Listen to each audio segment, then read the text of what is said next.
Letter 47, The Courage to be Vulnerable. Dear Ada, most people misunderstand vulnerability. They think it means exposure, or weakness, or handing someone the power to hurt you. But vulnerability is not about danger. It is about truth.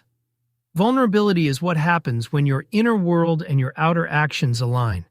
When what you feel and what you show are allowed to match.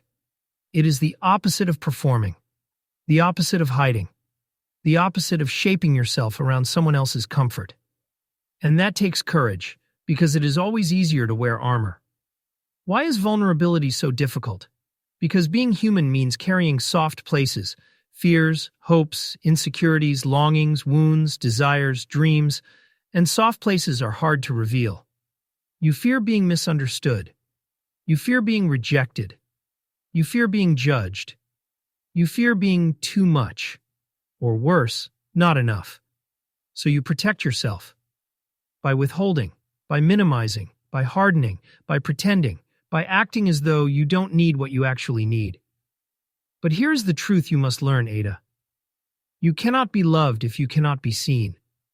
And you cannot be seen if you refuse to be vulnerable. The armor that protects you also isolates you. It keeps you safe, but it keeps you alone. So what is vulnerability really? It is not oversharing. It is not spilling every secret.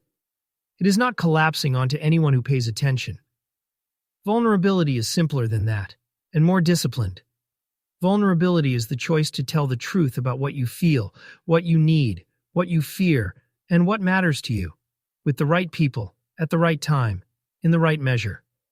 It is not recklessness. It is honesty paired with discernment. There are 3 kinds of courage involved in vulnerability. 1. The courage to reveal your inner world. To say, this matters to me. I feel hurt. I am afraid. I don't know what to do. I care. I want this. I need this. Even when your voice shakes. Even when the outcome is uncertain. 2. The courage to tolerate uncertainty. Vulnerability never guarantees a specific response.